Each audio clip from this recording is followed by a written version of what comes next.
पिछले 5 दिनों से मीरा सो नहीं पा रही थी और आज आरव भी नहीं सो पाया। बात ही ऐसी थी कि दोनों की आंखों से नींद जैसे गायब हो गई थी। आरव भला इंसान था, लेकिन बेवकूफ नहीं। 10 साल से सब महसूस कर रहा था, मगर आज पहली बार उसने सुना था।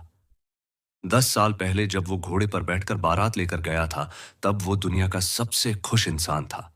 माँ बाप का इकलौता बेटा, सुंदर, पढ़ा लिखा, समझदार और कमाने वाला। इसलिए लड़की भी सबसे सुंदर मिली। बारात में बैंड बज रहे थे, बाराती नाच रहे थे और औरतें शादी के गीत गा रही थीं। आरव का सबसे करीबी दोस्त कबीर उस दिन कुछ अलग ही उत्साह में था। आज मेरे यार की शादी है, वो इतना नाचा कि एक बुजुर्ग ने उसे टोक दिया। अरे कबीर, शादी तेरे दोस्त की है या तेरी? इतना क्यों उछल रहा है? कबीर मुस्कुराया। काका, आप नहीं समझोगे। आरव शादी करेगा तो मेरे रास्ते की रुकावट हट जाएगी, फिर मेरी भी जल्दी शादी हो जाएगी। बुजुर्ग हंसे और बोले, शादी कोई सोमवार मंगलवार जैसी चीज नहीं, एक की हुई और दूसरे की हो जाए, ऐसा नहीं होता।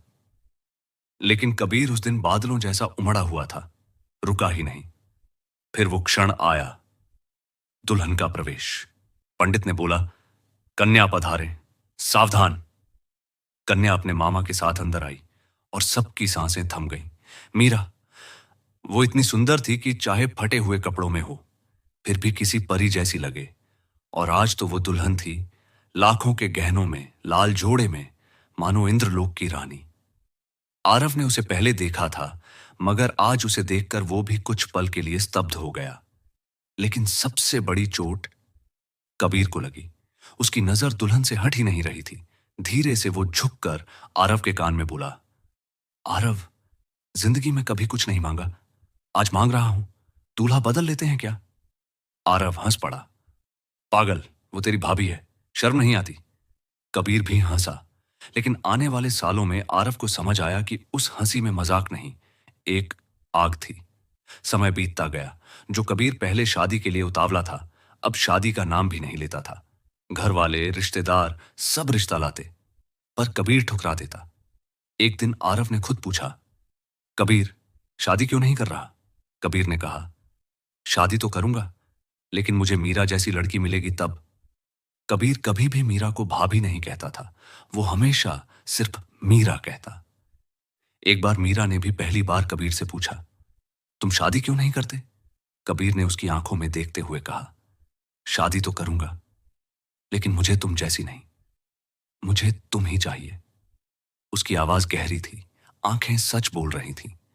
मीरा पत्नी थी, मां बनने वाली थी, घर था, सुख था, लेकिन उसने ऐसे शब्द कभी नहीं सुने थे। आरव अच्छा इंसान था, पर उसने कभी मीरा को इस तरह चाहकर शब्दों में नहीं ढाला था। कबीर के शब्द बीज बनकर दिल की मिट्टी में गिर गए और समय के साथ उनमें प्रेम अंकुर फूटने लगे।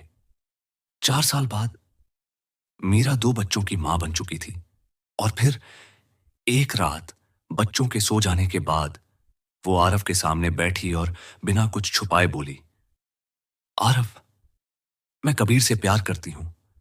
अब तक मैंने तुम्हें शरीर से धोखा नहीं दिया, लेकिन दिल से मैं बहुत पहले उसकी हो चुकी हूं। मैं उसके साथ रहना चाहती हूं, उसे शादी करना चाहती हूं। आरव सुनकर पत्थर सा बैठा रह गया। एक और पत्नी, जिसके साथ उसने जिंदगी बनानी थी। दूसरी ओर दोस्त, जिस पर उसने जान से ज्यादा भरोसा किया था। उन दोनों की वजह से उसकी रात बर्बाद नहीं, उसकी जिंदगी बिखर चुकी थी। मीरा सो गई, लेकिन आरव सारी रात सोचता रहा, मीरा को मार दूं, कबीर को मार दूं, या खुद फांसी लगा लूं। लेकिन फिर दिमाग में एक और सवाल आया, क्या मैं मीरा से प्यार करता हूं? हां। क्या मैं कबीर से भी सच्चा दोस्ती वाला प्यार करता हूं? हां। तो फिर क्या प्रेम का मतलब सिर्फ अधिकार है, या कभी कभी प्यार छोड़ देना भी होता है? सुबह होते होते आरव का दिल टूट चुका था, लेकिन उसका फैसला साफ था। वो मीरा के सामने आया और कहा, अगर तुम कबीर के साथ खुश हो सकती हो, तो मैं तुम्हें आजाद करता हूं। और ऐसा ही हुआ। मीरा और कबीर ने शादी कर ली। उन्हें भी एक बेटा हुआ। जबकि आरव, उसने दोबारा शादी नहीं की। वो अपने बच्चों को अकेले पालता है, बिना शिकायत, बिना नफरत। साल में एक बार मीरा और कबीर बच्चों को मिलने आते हैं और हर बार कबीर हंसकर कहता है, यार आरव, तू शादी कर ले, मैं तेरे लिए मीरा जैसी लड़की ढूंढ दूंगा। आरव बस मुस्कुरा देता है, क्योंकि उसके दिल में एक आवाज हमेशा रहती है, मुझे मीरा जैसी नहीं चाहिए, मुझे तो मीरा ही चाहिए। अगर कहानी दिल को छू गई तो लाइक एंड शेयर जरूर करें।